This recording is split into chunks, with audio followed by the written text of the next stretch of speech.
Okay, so I am going to be starting this ADHD Simulation. Simulation. I have, where's my Sudoku puzzle? They're both over here. Start with this one. You got more than one? Yeah.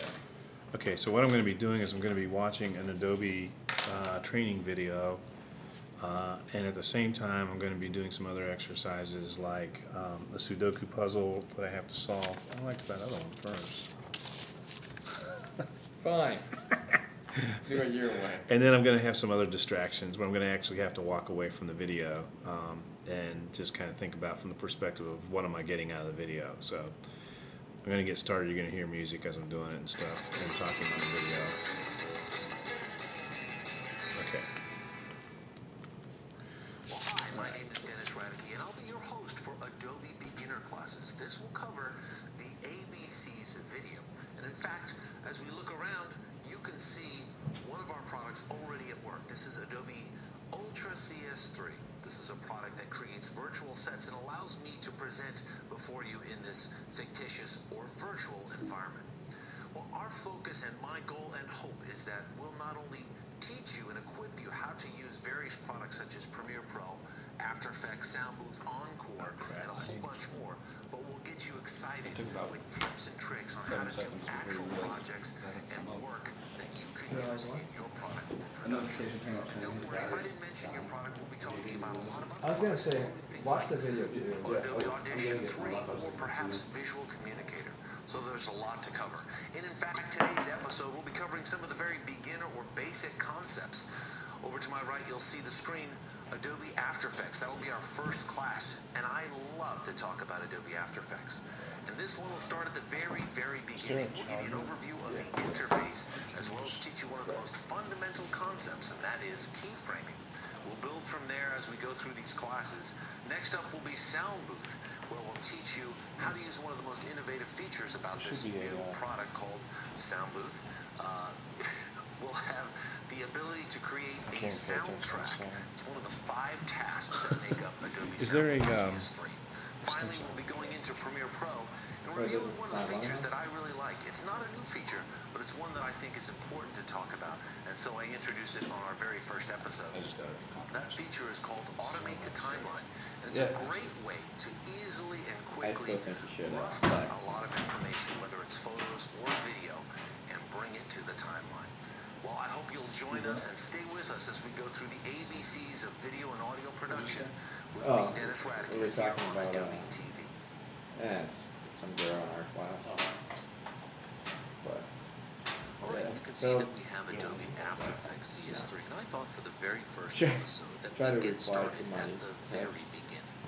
It's my personal belief that many people understand what After Effects can do, and that all the great eye candy that you see on television and film oftentimes is done with a product like After Effects. But while people understand that, they're also, for lack of a better description, they have intimidation about getting started. And if that's you, well, stick around, and we're going to, from the very beginning, build up a foundation so that you can become proficient and effective at using Adobe After Effects. My goal and passion is to make sure that you think that this program in the end is very easy to use and not intimidating. So let's just spend a few minutes going through the interface. The first panel that you see here is the project panel, and it's just what you'd expect with like a nonlinear editor like Premiere Pro. It's where we have all of our different assets. So whether it's audio, video, graphics, what have you, they'll come into the project panel. As we build timelines, or what were also called compositions, you'll see the layers, if you will, show up on this timeline. And it's a little bit different. We're going to get into it. Now, I just mentioned the word composition. Now, that's a fundamental difference between After Effects and, say, Premiere Pro. With After Effects, you're more likely to think vertically in many layers stacked one on top of another over the course of a short period of time. Whereas with Premiere Pro, you're more likely to think horizontally, clip after clip after clip. You may have a title or a picture-in-picture on top of it, but generally you think from left to right, horizontally from the beginning of time to the end. Whereas with After Effects, you do have those time components, but you're more likely to think horizontally. And so we call it a composition. All right, so Without getting bogged down, I wanted to point out one of the great features and I think a key way for you guys to get started, and that is namely the idea of workspaces. So as I move over here and click, you can see that I have a variety of different workspace presets, and of course you can make your own at any time. Now if you want to be intimidated, you can kind of go to the all panels, and you can see all of those. You can see tracker controls for motion tracking and motion stabilization, the smoother, all kinds of things. I have no idea where he's at in this video already. I don't want us to get bogged down with that right now. Rather, I want you to go and switch to the minimal. Yeah, one thing I wanted to see if there's like when you're doing Sudoku, if there's a point where you look up, like is there something that makes you? Yeah, when the screen moves, and I see it out of my peripheral vision, I'll look over and try and figure out where the heck he's at. Yeah, because what is it that triggers you out of Sudoku into the video? So the movement. Yeah. Command N for Mac. And what we're going to do is we're going to bring in a Photoshop file. And if you have Photoshop or Production Premium, you'll have this particular sample file. And the file that we're looking for is Rubber Ducky. And I can't help but think with this particular file of the Sesame Street and Ernie, he would sing the song, Rubber Ducky, you're the one. So we'll make that our composition, and you can go here and make the duration. I'm going to make it 10 seconds. And you can pick whatever you'd like. I've picked NTSC DV. It's just a simple basic preset. And we'll get into all of these different composition settings again and again. But just to get started here, we'll click OK. Now we have a composition. We have this black area, but nothing in it so far. So we need to kind of bring in some assets. So what I'm going to do is go over to File, Import File, or Command or Control I. Now, I'm already here in the particular folder, but I'll show this to you. Wow, I could have sworn I plugged that in. It's on the Mac or the PC, but under the Adobe folder, you'll have all your products, and then Adobe Photoshop, CS3, and then here we'll have the samples file. Now, within that, you'll see that there's this little file called Ducky, and we'll click Open on that, and you can see that you now have a project panel shown here.